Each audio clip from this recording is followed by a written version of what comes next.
नमस्कार, मैं हूं आपके साथ प्रदीप आजाद और क्राइम सीरीज में आज एक बार फिर बात होगी कुख्यात गैंगस्टर लॉरेंस बिश्नोई की। दरअसल लॉरेंस बिश्नोई और उसकी गैंग पिछले कुछ वक्त से एक बार फिर चर्चाओं में है। पहले सलमान खान को मारने की साजिश, अब यूं तो कई गुनाहों में इसकी गैंग का नाम आया, लेकिन पिछले दिनों पंजाबी सिंगर सिद्धू मूसेवाला की हत्या मामले में भी लॉरेंस बिश्नोई का जब नाम सामने आया तो जांच एजेंसियों के कान भी खड़े हो गए और फिर इससे भी पूछताछ की कहानी शुरू हुई। तो चलिए पहले सिद्धू मूसेवाला हत्याकांड की ही बात कर लेते हैं।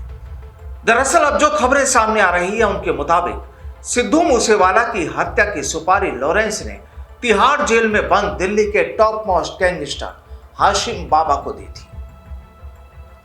कहा जाता है कि जनवरी में मूसेवाला को कत्ल करने पहुंचा गैंगस्टर शाहरुख उसी का गुर्गा है। हालांकि तब प्लानिंग फेल हो गई, जिसके बाद लॉरेंस ने कनाडा बैठे गैंगस्टर गोल्डी बराड़ को इसका जिम्मा दिया और फिर गोल्डी ने शूटर्स की टीम को इकट्ठा कर 29 मई को मूसेवाला का कत्ल करवा दिया। सामने आई रिपोर्ट्स के मुताबिक पूछताछ में लॉरेंस ने कहा कि उसने कॉलेज फ्रेंड विक्की मिड्डू खेड़ा के कत्ल का बदला लेने के लिए मूसेवाला के कत्ल की साजिश रची थी।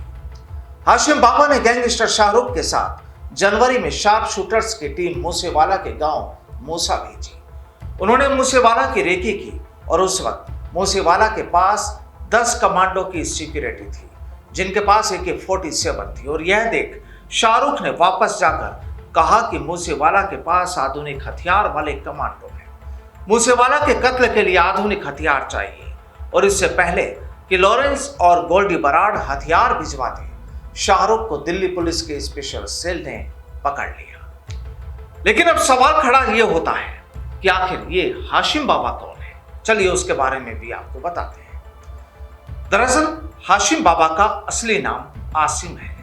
वह दिल्ली के यमुना पार इलाके में गैम्बलिंग का धंधा करता था। वह संजय दत्त की तरह बड़े बाल रखता है। फिर वह अंडरवर्ल्ड डॉन अबू सलेम और दाऊद इब्राहिम से प्रभावित होकर बड़ा डॉन बनने का सपना देखने लगा।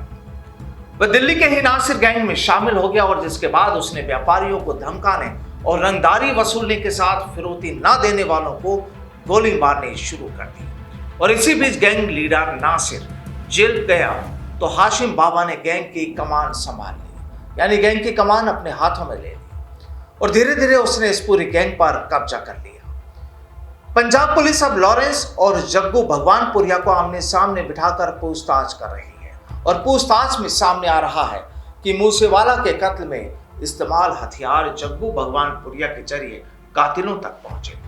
शार्प शूटर मनप्रीत मन्नू कुस्सा और जगरूप रूपा से भी भगवानपुरिया के लिंक मिल रहे हैं।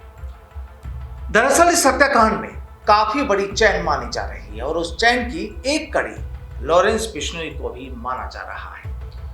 चलिए अब आपको लॉरेंस बिश्नोई से जुड़ा एक और किस्सा बता देते हैं और उसके बारे में भी जो खबरें सामने आ रही है उनके मुताबिक फिल्म अभिनेता सलमान खान को मारने की धमकी देने के बाद से चर्चाओं में आए लॉरेंस बिश्नोई सलमान को मारने के लिए 4 बार प्लानिंग कर चुका है, लेकिन जेल में रची साजिश की वजह से वो कामयाब नहीं हो पाया और इसके लिए राइफल तक खरीद ली थी। लेकिन इससे पहले लॉरेंस का गुर्गा पकड़ा गया। यहां तक कि सलमान खान के पिता सलीम खान को धमकी भरा खत भेजने वाला भी लॉरेंस ही था।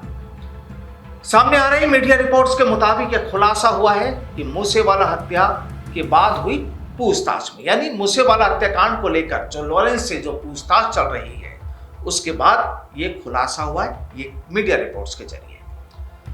पंजाबी सिंगर मूसेवाला की हत्या के बाद लॉरेंस का नाम सामने आया और इसके बाद दिल्ली पुलिस ने लॉरेंस से पूछताछ की।